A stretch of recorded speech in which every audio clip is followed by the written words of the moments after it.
కోరుకుంటున్నాం. సో అవినాష్ మీరేం చెప్తారు ఆడియన్స్కి? ఆ, కథ బాగుంటే, కాన్సెప్ట్ బాగుంటే తప్పకుండా చూస్తారని చాలామంది నాకు చెప్తున్నారు కదా. కథ బాగుందో లేదో మీరు ఒకసారి థియేటర్కి చూడండి అన్న. ఆ కథ కాన్సెప్ట్ బాగుంటే సేమ్ ఈ మాట ఎవరైతే చెప్తున్నా వాళ్ళకి చెప్పండి కథ బాగుందని. స్టోరీ చాలా బాగుంటుంది అన్న, నిజం చెప్తున్నా. అదే నేను ఇప్పటికీ చెప్తున్నాను అన్న, బ్లాక్ బస్టర్ హిలేరియస్ హిట్ అని చెప్పనన్నా. మీరు హ్యాపీగా నవ్వుకుంటూ హ్యాపీగా ఎంజాయ్ చేస్తారు, ఫ్యామిలీ అందరిగా చూడొచ్చు. మీకు సపోర్ట్ చేయండి కొంచెం, ఎందుకంటే ఒక ఆర్టిస్ట్కి మనం ఒక అప్రిషియేషన్ ఏంటంటే ఒక స్టేజ్ మీద ఒక పర్ఫార్మెన్స్ చేస్తే చప్పట్లు కొడితే ఇంకా చేయాలి, అదే బాగా చేసిన ఒక ఫీలింగ్ అవుతుంది. ఒక నాటక రంగంలో స్టేజ్ మీద ఒక థియేటర్ ఆర్టిస్ట్ చేస్తే చప్పట్లు కొట్టి చేసి వాళ్ళకు ఒక అవార్డు, ఒక సన్మానం చేస్తే అదే అద్భుతంగా చేశాను, మాకు మంచి నాటకం అయ్యేదని అనిపిస్తుంది. మా సినిమా ఆర్టిస్టులకి ఏంటంటే అన్న, ఒక సినిమా బాగుంది, బాగా వర్కౌట్ అయింది, బాగా చేస్తారని చెప్పేసి మీరు థియేటర్కి వచ్చి నా డబ్బులు మీరు సంపాదించుకుంటే, ప్రొడ్యూసర్ సంపాదించుకుంటే ఇంకో 10 సినిమాలు చేయాలనిపిస్తుంది. ఇదే చెప్తున్నానన్నా, మీరు రండి చూడండి, చూసిన తర్వాత డెసిషన్ తీసుకోండి చెప్పాలి అవుతున్నది.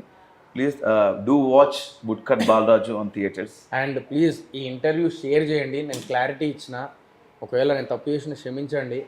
ఎప్పుడు మనిషి ఒకేలా ఉండడు. ఒకసారి బలుపు ఉంటుంది, ఏడుపు వచ్చినప్పుడు ఏడుపు ఉంటుంది, నవ్వు వచ్చినప్పుడు నవ్వు ఉంటుంది. మనుషులం భయ్, ఎప్పుడు ఒకటేలా ఉండాలంటే ఎట్లా? బలుపు ఉండాలంటే బలుపు ఉంటుంది, ఎప్పుడు ఉండాలో అప్పుడు ఉంటుంది. బట్ నిన్న ఆవేదన, నిన్న బాధ. సో దయచేసి అర్థం చేసుకోండి.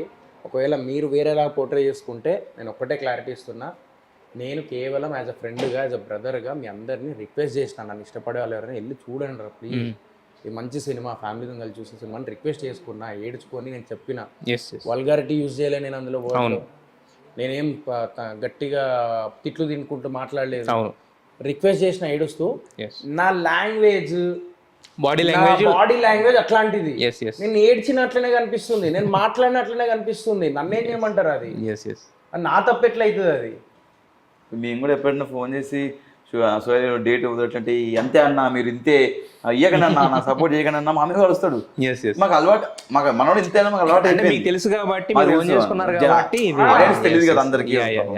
వాళ్ళు కూడా అదే ఏంటి సినిమా మమ్మల్ని అది రిక్వెస్ట్ మోడ్ అడగలేని నడుస్తారు ఏంటి మనోడు అని చెప్పేసి వాళ్ళు కూడా వాళ్ళ ఇంటెన్షన్ రాంగ్ కాదు. యాక్చువల్లీ నేను ఇంటర్వ్యూ పెట్టిందే దానికి. యాక్చువల్గా దాని మీద నడుస్తున్న ఒక ట్రోలింగ్ కానీ ఇది కానీ నాకు అర్థమైంది. ఎందుకంటే నేను బిగ్ బాస్ లో నుంచి దగ్గరగా చూశాను, బిగ్ బాస్ తర్వాత సోహెల్ని కలిశాను, మాట్లాడాను కాబట్టి నాకు సోహెల్ దగ్గర తెలుసు, కొంతవరకు తెలుసు. సో ఆ ఒక్క క్లారిటీ కోసం యాక్చువల్గా మారలేదు. బిఫోర్ అట్లనే ఉన్నా, ఆఫ్టర్ కూడా. నువ్వు అనడం తప్పు కాదు, వాళ్ళు తీసుకోవడం తప్పు కాదు. అరే బేసిక్ గా వాళ్ళ ప్లేస్ ఎవరున్నా సరే, నేను ఒక ఆడియన్స్ నీ ఉన్నా నేను రియాక్ట్ అవుతా. రిక్వెస్ట్ చేయాలని అనుకుంటారు, కన్వే చేసినావు కదా, వాళ్ళు అర్థం చేసుకుంటారు. నేను మళ్ళీ దానికి కూడా సార్ నిన్న వీడియోలో నేను చెప్పా, మీరు సినిమాకి రావడానికి ఎలాగైతే జనాలు టైం ఇవ్వాలో మీరు చెప్పింది వాళ్ళకి అర్థం చేసుకోవడానికి కూడా టైం ఇవ్వాలి. యాక్చువల్గా నేను చెప్తున్నాను సార్, వాళ్ళు వస్తారు, తప్పకుండా వస్తారు, చూస్తారు, మన సినిమా చూస్తారు. మార్నింగ్ షో పెరిగిందన్న. అదే పెరిగింది, అది ఇంకా పెరుగుతుంది.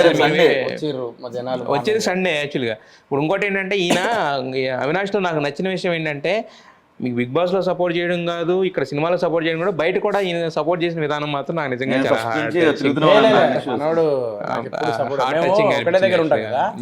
లోగా ఫీల్ అయినప్పుడు కూడా అవినాష్ మనోడికి ఇట్లా ఫోన్ వెళ్ళి కలవడం అంటే నవ్విస్తాడు కదా, అన్నమాట మనోడు. అవును, ఎంటర్టైనర్ కదా యాక్చువల్ గా. ఇష్టంతో చెప్పేసి అంతే మరి.